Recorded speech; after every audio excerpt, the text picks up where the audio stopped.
forecast. Well, TGIF, everyone. I hope that you enjoyed the day. The winds are really beginning to whip out there as the strong winds are out ahead of this storm system that's gradually going to be impacting us through the night and then for sure as we head into tomorrow. For tonight, which is overnight into tomorrow morning, we have level 4 out of 5 threat for severe weather. And then the level goes up to a level 5, which is a very high risk, the highest risk that you can have. And notice that we are right within that bullseye. So here's a check of what's happening now on EMEPA Live Radar. We don't have any severe weather locally yet, but we do have a tornado watch just to our west. Notice you have some bright pops of color popping up north and east of Alexandria. Notice this yellow here, that's indicating some high storm fuel or instability, and those storms are beginning to thrive that way. But again, that instability is going to be shifting east towards us, which means that we could also have our fair share of severe weather starting tonight, and we're expecting it to be a bit more maximized for tomorrow. This includes tornadoes, and with the setup that we're going to have in place with a high risk for severe weather from the Storm Prediction Center, we could have long track tornadoes that could be an E of 2 or stronger. So just want to go over what to do if we get any of these watches or warnings. If a tornado watch is issued in our area, that just means that conditions are more favorable for tornadoes to develop within that window that the watch is kind of set for. If a warning is issued, you'll get an alert on your phone via our weather app and other avenues that you're getting your warnings. But once that warning is issued for your area, that means you want to go ahead and get to your safe place. And usually a warning is issued if it is spotted in terms of the tornado by a storm spotter or if it's detected via the radar.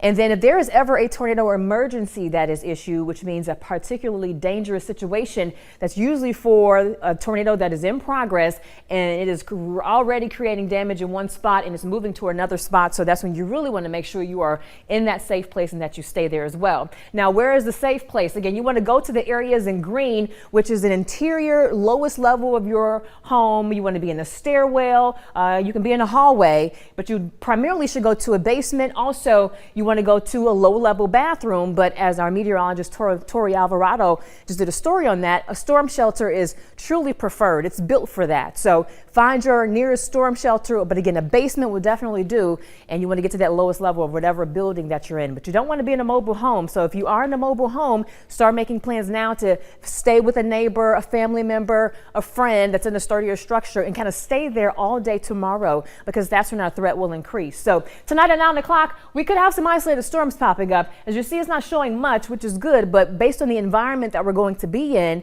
any storm that forms could quickly reach severe limits, and you may have little time to react. Now, 1 o'clock in the morning, this is the same setup, even as you head towards 7 a.m. But again, not a whole lot of activity is expected, but have multiple ways of getting alerts while you're sleeping tonight, just in case.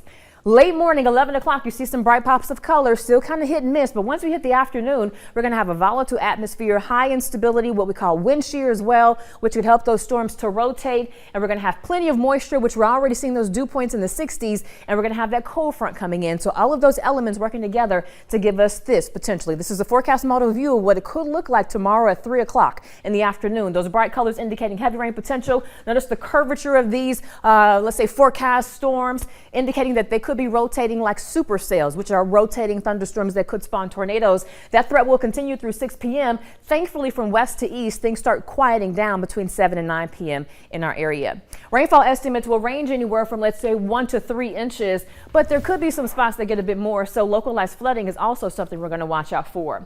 Temperatures right now very warm out ahead of this system, windy as well. Sustained winds 15 to 25, gusts right now over 30 miles per hour. And tomorrow, gusts without storms being around could get over 40 miles per hour. So no surprise that there's a possibility for power outages.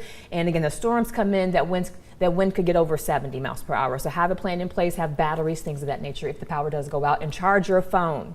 Tonight, though, lows will stay in the upper 60s, mild, muggy, and possibly threatening. So have multiple ways of getting alerts, including our First Alert weather app, NOAA weather radio. Keep your TV tuned to WTOK. Right. If there are warnings, we'll be on the air. Same deal throughout your Saturday, but Sunday we could breathe a sigh of relief. Hopefully we get through everything without many issues, but Sunday will be a better day to get outside. Right.